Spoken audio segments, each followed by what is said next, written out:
Shri Venkateswara gold తాకట్టులో ఉన్న మీ బంగారాన్ని విడిపించి కొనబడును. తీసేసి 12 సంవత్సరాలు అయింది ఇక్కడ. నాకు అప్పుడు విశాఖపట్నంలో ఇప్పుడు నేను సినిమా చేయట్లేదు. ఇప్పుడు నేను ప్రొడక్షన్లో కూడా దాదాపు లేను ఒక 5 సంవత్సరాల నుంచి. ఇప్పుడు all of the sudden cinema తీసుకొని నైట్ చేయాలంటే డబ్బు వస్తుందన్నా, డబ్బు తేగలుగుతున్నా సినిమాని ప్రొడక్ట్ చేయాలి. ఏం చేయాలి? అప్పటికప్పుడు నైట్ అన్నపూర్ణ స్టూడియోకి డిస్ట్రిబ్యూషన్ ఇచ్చాం. సినిమాని గ్రాండ్గా రిలీజ్ చేశాం. ఇది సినిమా హిట్ అయిపోయింది, అంతా అయిపోయింది. ఈ మొత్తం టోటల్గా యాజ్ డాక్యుమెంట్స్ అండ్ అగ్రిమెంట్స్ ప్రకారం సైన్ క్రియేషన్స్, అంటే సైన్ అంటే మన సుస్మిత గారు సాహు గార్పాటి గారు వాళ్ళు మనకిద్దరు ఇచ్చిన అగ్రిమెంట్ ప్రకారం మేము అన్నపూర్ణ స్టూడియోకి అగ్రిమెంట్ చేసాం. ఈయన ఏదైతే ఉందో ఈయన ఆల్రెడీ మేము ఏదైతే డబ్బు ఇచ్చామో ఆ డబ్బు ఈయన దగ్గర వాడేసుకోగా కొంత డబ్బు ఆయన 3,23,23,00,000 మాకు ట్రాన్స్ఫర్ చేయడం జరిగింది. అది ఎంఓఈ ఇచ్చాడు, అయిపోయింది. ఈ సినిమా అంతా అయిపోయింది. ఇది సినిమా రిలీజ్ అయింది, మేము డబ్బు రిలీజ్ చేసాము. అది నష్టం లాభం మేము భరిస్తాం, ఇంకా అది అవుతుంది. ఈలోగా మాకు డబ్బులు రావాలి, అది మామూలుగా మేము అడుగుతున్నాం.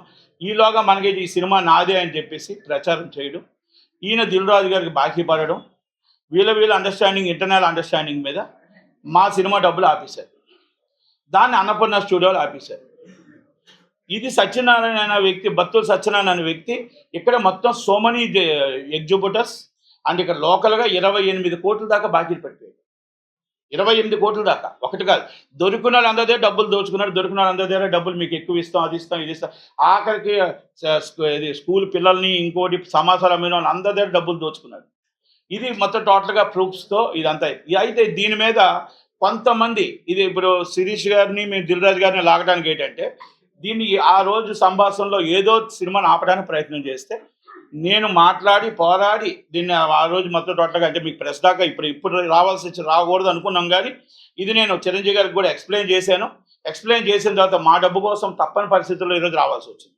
లేకపోతే వరప్రసాద్ కోసం రాదలుచుకోలేదు. కానీ ఈ పరిస్థితుల్లో రావాల్సిన పరిస్థితి ఏంటి వచ్చామంటే, ఈ డిస్ట్రిబ్యూటర్ అనే వ్యక్తి మాకు మోసం చేసినట్టు ఇక్కడ అందరూ ఉత్తరాంధ్రలో అందరికీ మోసం చేశాడు.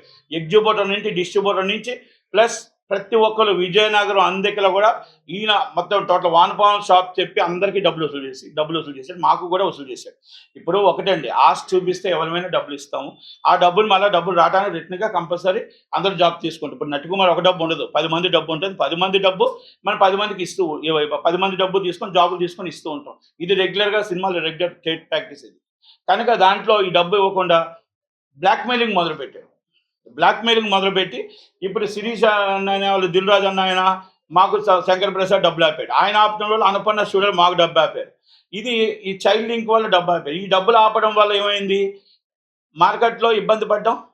ఇది మొత్తం టోటల్గా, అంటే ఇప్పుడు ఎందుకు తీసుకొచ్చానంటే, ఇదే బ్లాక్మెయిలింగ్ కొత్త వాళ్ళని రానివ్వకుండా, శిరీష్ దిల్ రాజు వాళ్ళు కొత్త వాళ్ళని రానివ్వకుండా వాళ్ళే ఇండస్ట్రీ వెళ్దామని ఇప్పుడు తెలంగాణలో జరుగుతున్న ఇష్యూ కానీ, ఇప్పుడు పెద్ద ఇష్యూ కానీ, ఇప్పుడు ఈ ఇష్యూ కానీ, ఒక సత్యనారాయణ, బత్తుల సత్యనారాయణ అడ్డు పెట్టుకొని వీళ్ళు ఇలా చేస్తున్న అరాచకాల కోసం ఎంత చెప్పాలి, 2 గవర్నమెంట్లు కళ్ళు తెరవాలి, ఇది దాని మీద ఎంక్వైరీ జరగాలని ఒక ఆలోచనతోనే ఇది చెప్పవలసి వస్తుంది తప్ప, లేకపోతే ఇప్పుడు ఒక బత్తుల సత్యనారాయణ కోసం పెట్టాల్సినంత ప్రెస్ మీటే కాదు, ఇది అంత విషయం కూడా కాదు. కానీ ఏంటంటే ఇక్కడ గవర్నమెంట్లు కూడా కళ్ళు తెరవాలి, ఒకటి. రెండోది, నాకు నోటీస్ వచ్చింది. డబ్బు మేమిచ్చాము, మా దగ్గర డబ్బు తీసుకొని కమిషనర్ గారి ఆఫీస్కి ప్రీ లిటికేషన్ అంట వెళ్ళి అక్కడికి వెళ్ళి కంప్లైంట్ పెట్టారు. మాకు నోటీస్ వచ్చింది. ఎస్, మేము చట్టాన్ని తూచా తప్పకుండా పాటిస్తాం. As per law, as legal, మేము ఏదైనా డబ్బు రావాల్సి వస్తే యాజ్ పర్ లానే ప్రొసీడ్ అవుతాం, లీగల్ ప్రొసీడ్ అవుతాం. ఇది వచ్చింది, ఫోన్ లెవెల్లో చేశారు, ఫోన్లు చేసి రావాలి అన్నారు. 10వ తారీఖు మేము అటెండ్ అవుతామని చెప్పాము, తప్పకుండా. అంటే నేనేమంటానంటే, డబ్బు తీసుకొని సినిమా ఇండస్ట్రీలో ఇంతమంది దగ్గర డబ్బు కలెక్ట్ చేసుకొని, ఇది మళ్ళా విషయం ఏంటంటే తీసుకొని మళ్ళీ మా మీదే కంప్లైంట్ అంటే ఎంత దాకా కరెక్టు? ఇది నాదొకటి కాదు, మీరు టోటల్గా అన్ని దగ్గర కూడా ప్రతి ఎగ్జిబిట్ని అడగండి, సతీష్ డబ్బులు ఉన్నా ఇవ్వాలా లేదా, ఆ విజయనగరంలో అడగండి డబ్బులు ఇవ్వాలి లేదా, ఇక్కడ అడగండి అవంత మన గీతం కాలేజ్ పిల్లల దగ్గర అందరి దగ్గర డబ్బులు దండేశాడు. ఇక ఆఖరికి ఆ డిఆర్టీ కూడా ఆల్రెడీ బ్యాంకు దీంట్లో ఉంది, డిఆర్టీలో. అంటే అది కూడా బ్యాంకును మోసం చేసే పెట్టారు. అంటే ప్రతి విషయాన్ని కూడా వీళ్ళు ఏంటంటే జనాలు బ్లాక్మెయిల్ చేస్తున్నారు. ఇది కాకుండా 2024లో 2 టౌన్ పోలీస్ స్టేషన్లో కంప్లైంట్ పెట్టాడు. ఎంతమంది మీద? బెల్లంకొండ సురేష్ మీద ఒక 10 మంది మీద పెట్టాడు కంప్లైంట్. ఒక 10 మంది మీద కంప్లైంట్ పెట్టాడు. ఏమని పెట్టాడు కంప్లైంట్?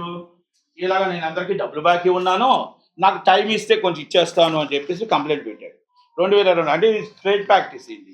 ఎందుకంటే ఈయన ఆల్రెడీ అందరి మీద కూడా ఇలా కంప్లైంట్ పెట్టడం అంటే స్ట్రైట్ ప్రాక్టీస్ అయిపోయింది. సురేష్, చెరుకూరు సుధాకర్ అంటే ఇప్పుడు ప్యారడైజ్ ప్రొడ్యూసరు, అనిల్ సుంకర అంటే బోలో శంకర్ ప్రొడ్యూసరు, అలా సోమనీస్ అందరి మీద కూడా డబ్బులు పెట్టాడు, కంప్లైంట్లు పెట్టాడు. అలాగే ఇక్కడ దిల్రాజు మేనేజర్ల మీద పెట్టాడు.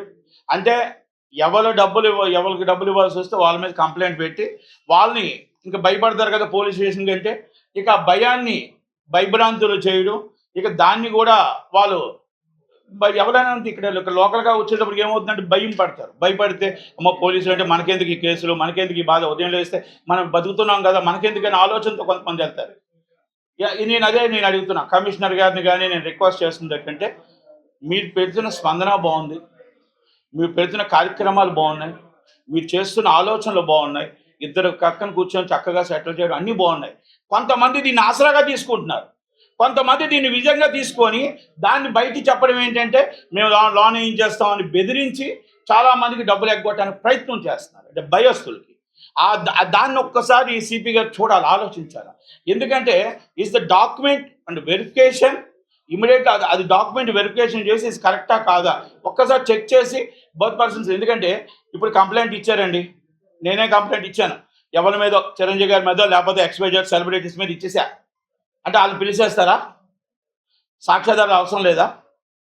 ఒక్కసారి అన్నీ కూడా రిపీట్ చేయమని అడుగుతుంది. ఎందుకంటే మనమే కూర్చొని సివిల్ డిస్ప్యూట్స్ కూడా సెటిల్మెంట్లు చేస్తే, ఇప్పుడు ఇది సివిల్ డిస్ప్యూట్, మనీ అంటే సివిల్ డిస్ప్యూట్ చేస్తే ఇంక కోర్టులు ఎందుకు, ఇక లాయర్లు ఎందుకు? కనుక ఇదంతా కూడా ఒక్కసారి మంచి కార్యక్రమాన్ని సిపి గారు పెట్టిన కార్యక్రమాన్ని తప్పుగా వెళ్తుంది, ఒక్కసారి కొంతమంది తప్పుగా వాడుతున్నారు, దాన్ని ఒక్కసారి వెరిఫై చేయండి ప్లీజ్, రిక్వెస్ట్ అండ్ రీవెరిఫై చేయండి మీరు చేస్తున్న మంచి కార్యక్రమానికి ఇది. ఎందుకంటే ఒక్కసారి డాక్యుమెంట్ ఎవరైనా కంప్లైంట్ ఇస్తే ఈజ్ అ కంప్లైంట్ వెరిఫైడ్, అన్నీ ఉన్నాయా సాక్ష్యాధారాలు, అవతల కాసి వ్యక్తులు ఎవరున్నారు వాళ్ళని దూరం నుంచి పిలిచేటప్పుడు కరెక్ట్గా ఉన్నాయా లేవా అది చూసుకొని. ఇప్పుడు ఇంకోటి అంటే యూజ్డ్ అంటే ఇప్పుడు కానిస్టేబుల్స్ కూడా వాళ్ళు మాట్లాడేటప్పుడు ఎవరు అక్యూటెడ్లు కాదండి, కాలంలో అవతల కాసి కాంప్రమైజ్ అని పిలుస్తున్నప్పుడు కొంచెం మామూలుగా పిల్లలు, కానీ మరీ అంత అబ్యూజ్డ్ లాంగ్వేజ్ నువ్వు రాకపోతే తీసుకో లాంగ్ కూర్చోబెడతాం ఈ కరెక్ట్ కాదేమో అని నా ఉద్దేశం. ఇవన్నీ కూడా నేను ఎందుకు చెప్తున్నానంటే కోర్టులు ఉన్నాయి, సివిల్ డిస్ప్యూట్స్ అంటే సివిల్ అనేది మనీ కోసం నేను ఇప్పుడు, ఎందుకంటే మీకు కూడా లాండ్ ఆర్డర్ ప్రాబ్లం అయిందనుకోండి 100% లీగల్ ప్రొసీడింగ్ వెళ్ళొచ్చు. ఇలాంటివన్నీ కూడా ఇది విశాఖపట్నంలో వచ్చింది, అందుకని విశాఖపట్నంలో ప్రెస్ మీట్ పెట్టడానికి కూడా కారణం అదే. ఇంకోటి ఏంటంటే ఇక్కడ ఈ కుట్రలన్నీ కూడా ఈ బత్తుల సత్యనారాయణ ఆయనతో సినిమా చేయించింది శిరీష్ గారు, ఇంతకుముందు భగవత్ కేసరి చేయించి, అంటే ఆయనకే సినిమా వెళ్ళాలి, దిల్రాజుకే సినిమా వెళ్ళాలి, ఇంకొకరికి వెళ్ళకూడదు. ఈ సినిమాని ఏంటంటే డబ్బు తక్కువ కట్టినా ఎక్కువ కట్టినా వెళ్ళాలి. మధ్యలో మేము ఇచ్చాం కాబట్టి డబ్బు అనుకోకుండా చిరంజీవి గారు మేము ఇటు బస్సులో సినిమా ఇబ్బంది పడకూడదనే ఉద్దేశంతో మేము హ్యాండ్ ఓవర్ చేసుకున్నాం. కానీ లేదు అంటే మేము కానీ లేకపోతే ఈ సినిమాని మొత్తం టోటల్గా వాషౌట్ చేయాలని ఒక ప్రయత్నం, ఒక ప్లాన్. ఆ ప్లాన్ బెడ్స్ కొట్టింది. పెద్ద సినిమాలో కూడా కొన్ని ప్లాన్లు చేశారు తెలంగాణలో, అది కూడా బెడ్స్ కొట్టింది. అంటే ఇవన్నీ నేను ఎందుకు చెప్తున్నానంటే ఇప్పటికైనా జనాలు తెలుసుకోగలగాలి, ఇది అందరూ కూడా తెలుసుకోగలగాలి, గవర్నమెంట్లో కూడా తెలుసుకోగలగాలి. దిల్రాజు అనే వ్యక్తి ఇక్కడ కూర్చొని ఇప్పుడు అది కాదండి డబ్బులు ఆయనకి నేను బాకీ లేను, మాకు ఆయన బాకీ లేను, మా డబ్బులు ఎలా ఆపాడు? అన్నపూర్ణ స్టూడియోలు మాకు ఎలా డబ్బులు ఆపారు? ఈ సతీష్ అన్న ఆయన ఏమైనా అగ్రిమెంట్